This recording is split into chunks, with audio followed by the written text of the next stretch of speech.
Hi friends, welcome back to Maple and Roots. Thanks for stopping in. I am so excited that you are here.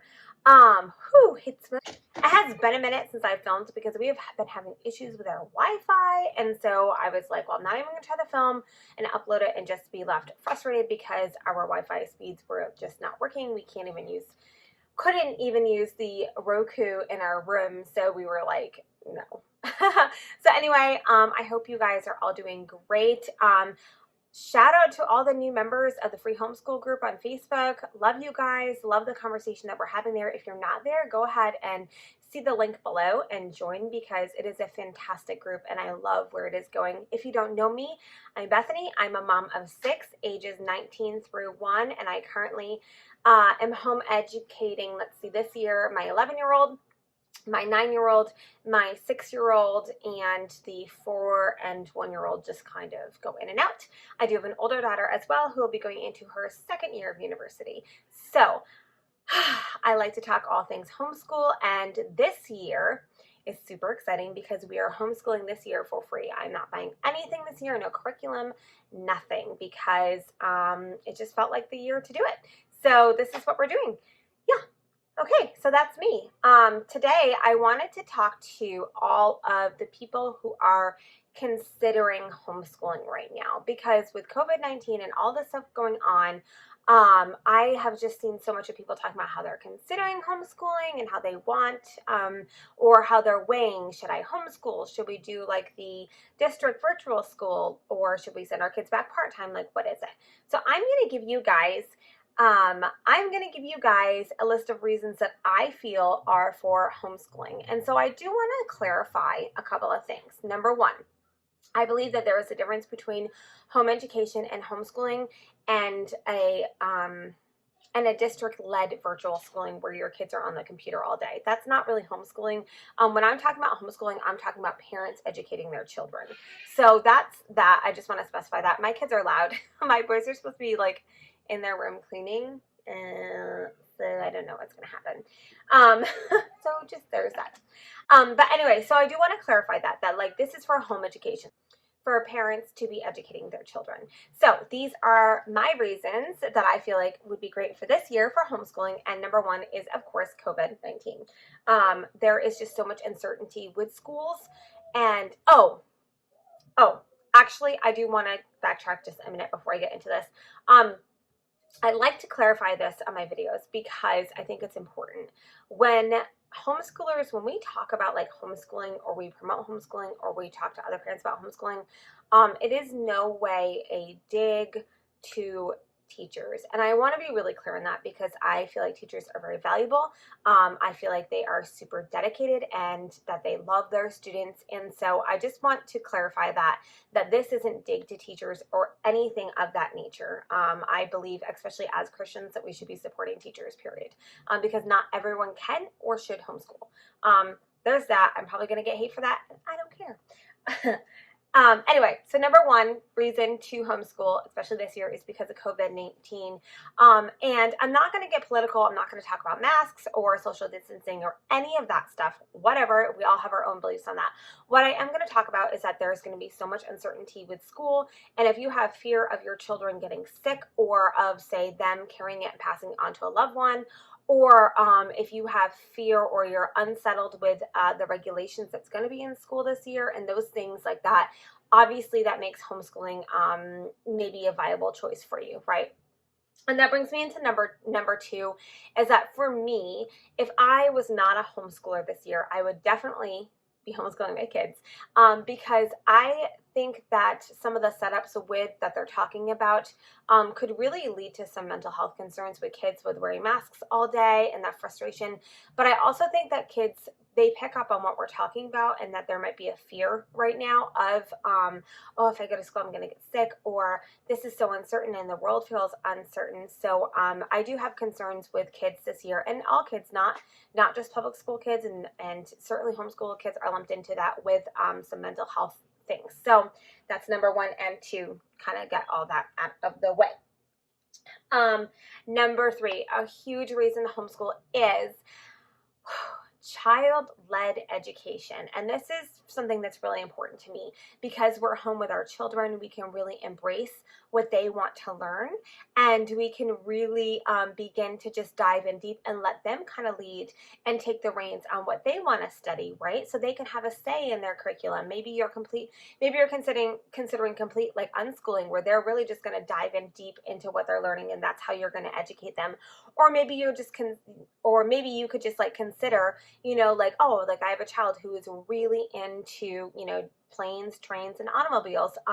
So we can really talk about engineering, and we can dig into how that works and those things like that. So you can really truly like let your child's creativity flow and really pursue what they want to pursue and dig in deeper to that. So it's a huge reason to homeschool.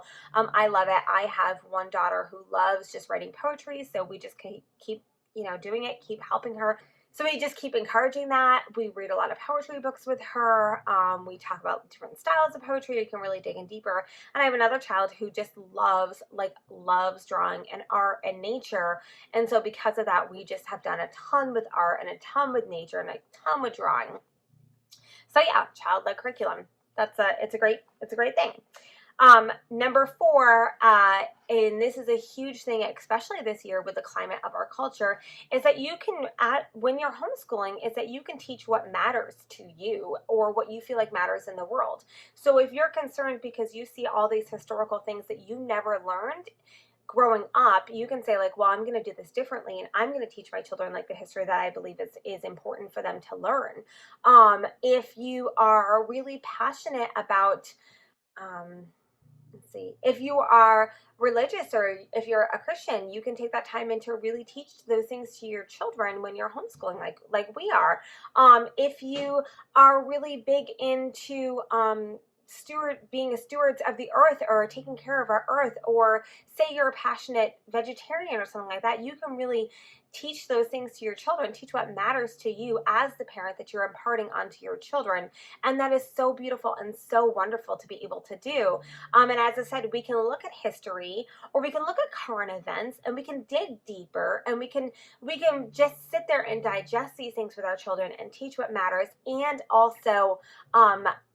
also be able to kind of be in control of that as well. So if you are frustrated with things that your children hear, or maybe inaccurate history, or you don't like the way that things have been presented, as a homeschool parent, you are able to present things any way that you want to your children, and to really digest and kind of take apart these things and teach them the way that you feel passionately about teaching them. That looks different for all families, no matter what your religion is, or no matter what your politics are, or anything like that. So it's such a beautiful way to be able to do that with your own children, that there's not another voice, it's your voice. And so you're speaking really to what your beliefs are.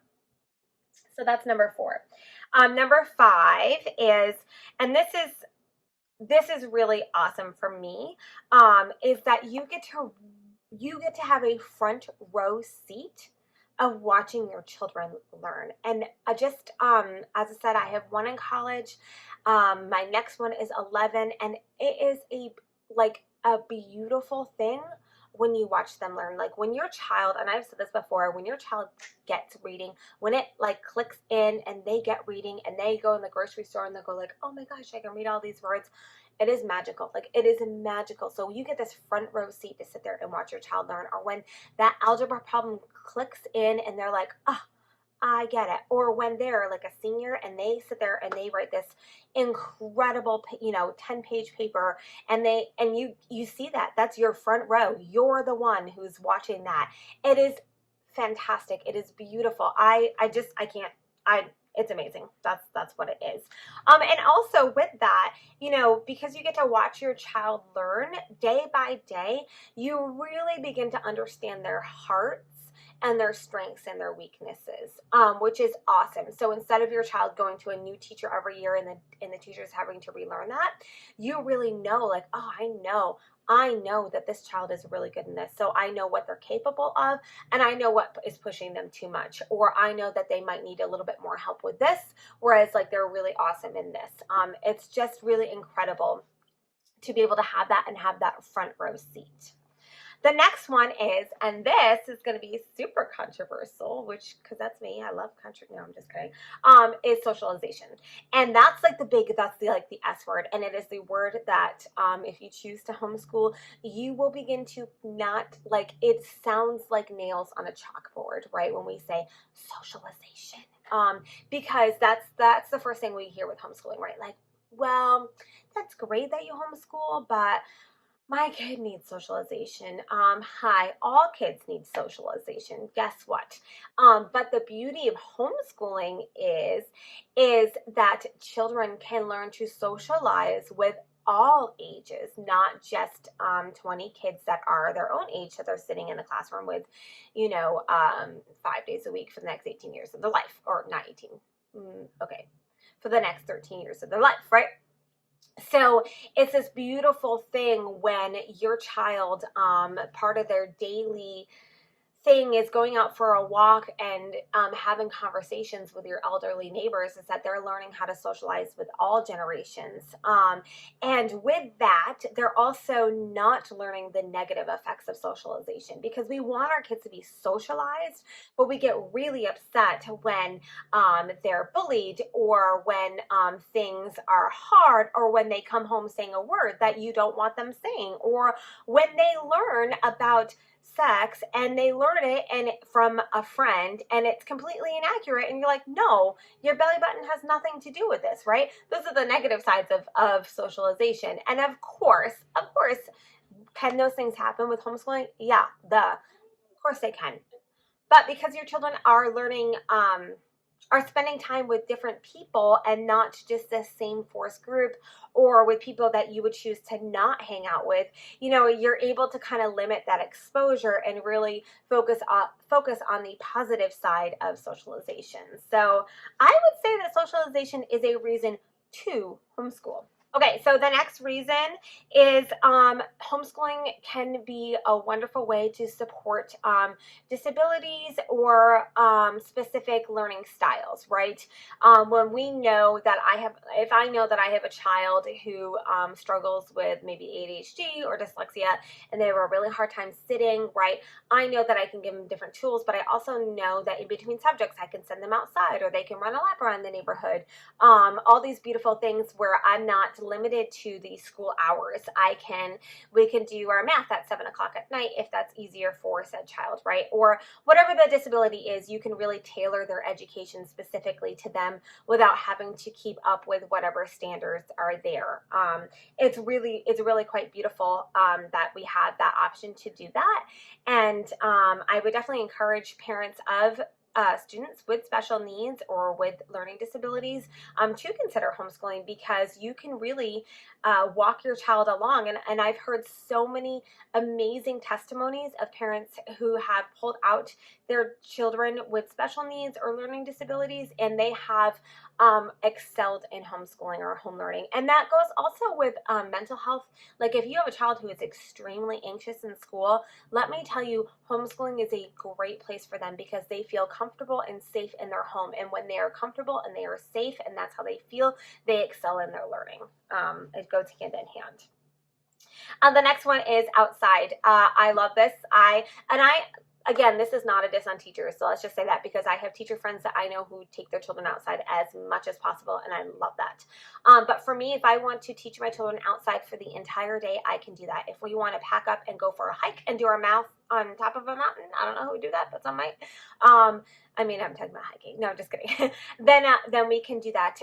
We can play in the morning, come in the afternoon, or do our school in the morning and spend the rest of the day outside in the pool, right?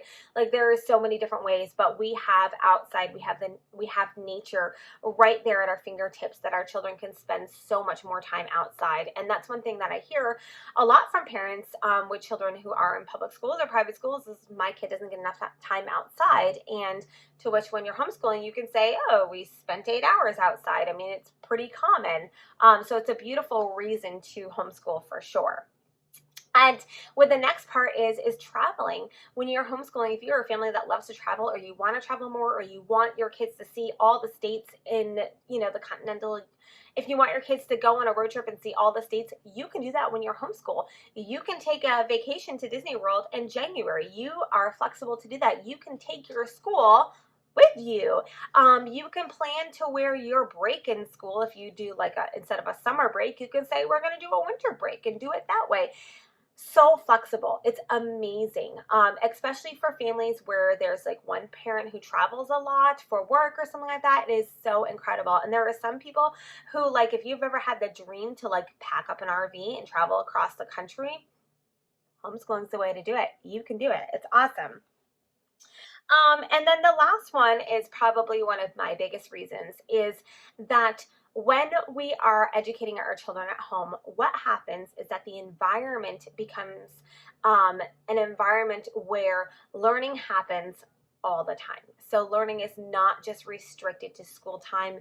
It becomes that you're learning all day, every day in different ways. That wasn't mine. Which is really, really awesome. So when our homes are creating this incredible learning environment where we're just, every opportunity we're taking to educate our children more, because that's just kind of the culture of our home, what we're doing is we are fostering our children to have a lifelong love of learning. And that is what it is all about. And that, for me, that is my goal in homeschooling, is that I want my children to always have a love of learning, because I feel like as long as they love to learn, then they'll go anywhere. They can do anything that they want. And so when we are fostering this home environment where we're just teaching our children, we're taking those moments, like Lila and I have been building this dollhouse. I don't know if I've talked about it, but anyway, I'll talk about it later, because I thought it was going to be this great like mother-daughter thing, and it is, but it is taking us forever. Anyway, but through building this dollhouse, we have been able to have these conversations about architecture, and we've been able to learn all these terms and these different things that I never knew, or I learned and I forgot. And so when we went to a church thing the other night, and it's this beautiful old building, we looked up, and she goes, "Oh, Mom, look at those beautiful gables." I'm like, but before we built this dollhouse, she wouldn't have ever have known that term, right? And because our home, and we're always learning, and no matter what we're doing, even building a dollhouse, because dare I say that's a part of our school time, right? She was able to know what that is. And I thought that was awesome. And can you do that if your kid is in a public school? Absolutely. Totally. I'm sure you can. But you just have more time to be able to do it, and more freedom to do it when your children are educated at home. Okay, so that's it, you guys. I would love to know your reasons for home education down below. If you have questions about anything I've talked about, anything homeschool related, drop them in the comments. I'd love to answer them. Go ahead and click the link and join my Facebook group, Free Homeschool Year. Now, if you're not planning on homeschooling, and you're just curious, join anyway. If you are homeschooling but you've bought your curriculum, join anyway. It is for everyone. For sure, it is a great place for resources. And if you're doing some sort of hybrid public school thing this year, join anyway. And that's it, guys. Thank you so much. Please go ahead and hit the subscribe button and ring the bell for notifications of all my future uploads. Don't forget to follow me on Instagram at Maple and Roots, and I will see you guys in my next video. Bye.